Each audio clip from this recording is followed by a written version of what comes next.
going to do another sketchbook tour today. It's another Sea White of Brighton sketchbook, 140 GSM, A4 landscape. I actually don't like this format very much. Yeah, I don't like it. And as always, I've started it with a quote. This one from Suzanne Valadon. I paint with the stubbornness I need for living, and I found that all painters who love their art do the same. Gorgeous. Started off just drawing gorgeous jug.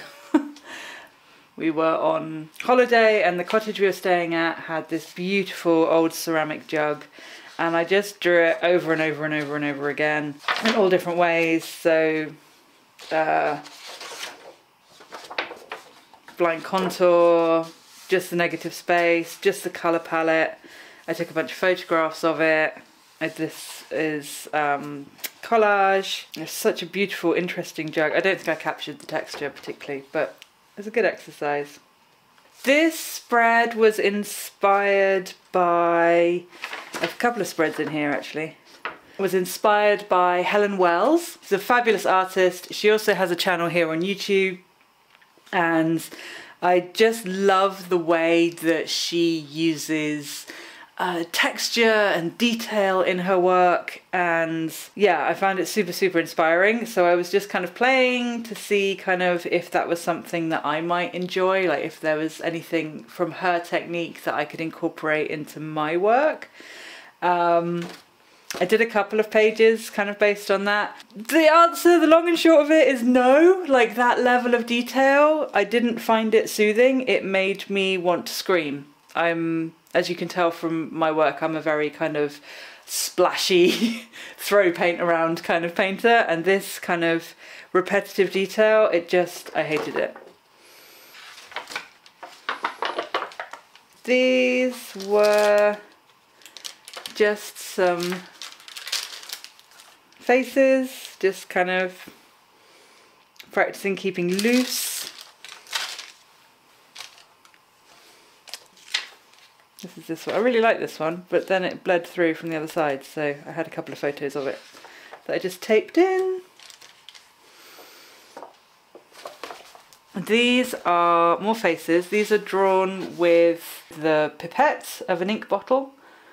It's one of my favourite tools to draw with. You get such lovely loose marks.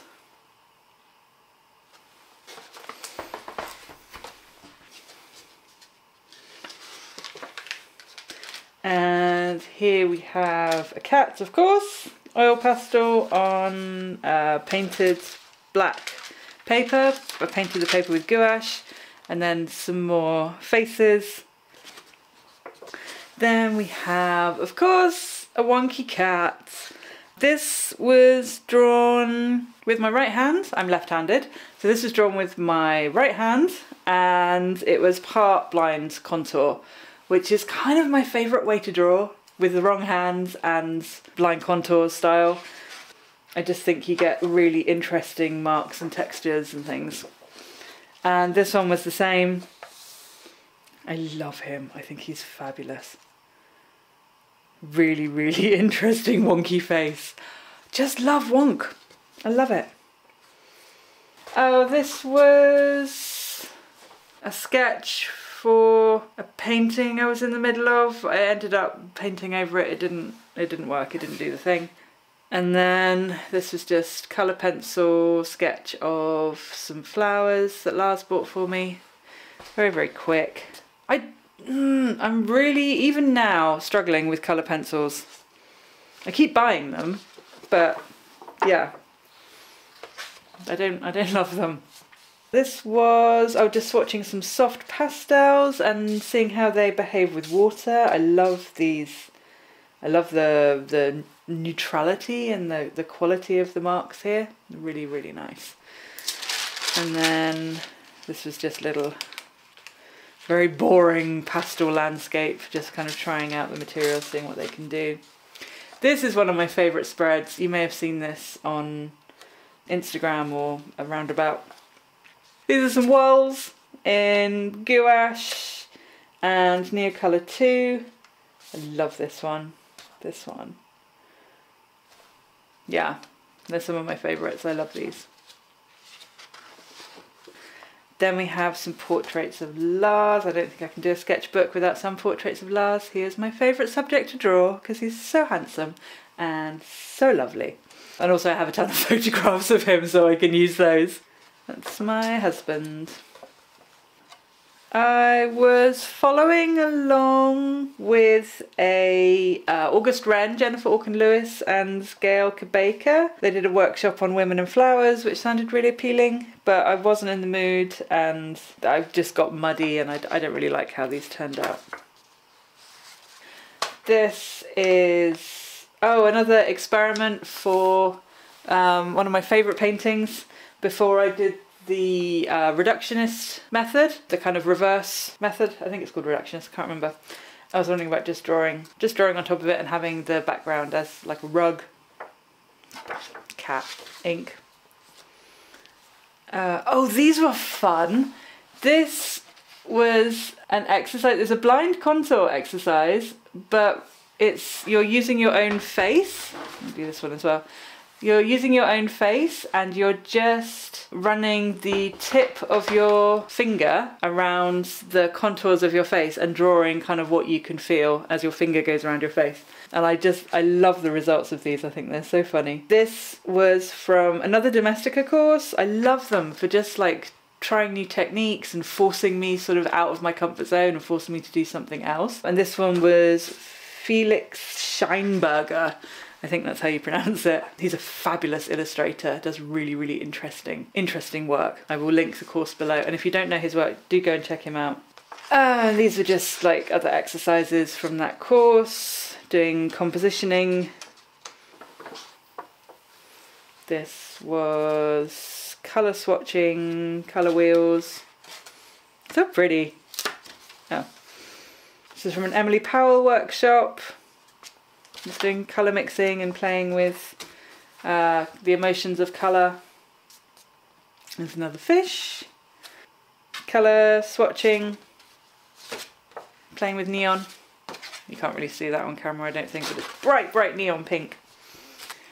This was an interesting page. There's a collaboration between Tracy Emin and Louise Bourgeois called Do Not Abandon Me. I highly recommend you go and look it up. I'll link it below. And what happened was Louise Bourgeois did some sort of loose watercolour outlines, like shapes of figures, and then Tracy Emin drew on top of them. And you ended up with this really beautiful, I just love the look of it. I love the effect of it.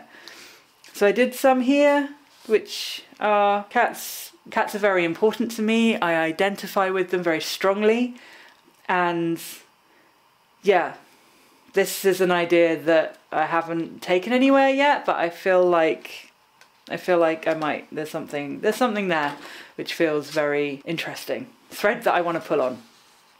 Lars bought me the whole set of Pitt's artist pens, India ink pens. They are absolutely stunning, really lovely to use. And a bunch of flowers as well, so I drew the flowers with the pens. No, and I caught COVID, so I was on the sofa. These are just layers of 30-second life drawing poses, just kind of capturing shape and gesture and movement. These are some very, very bad life drawings.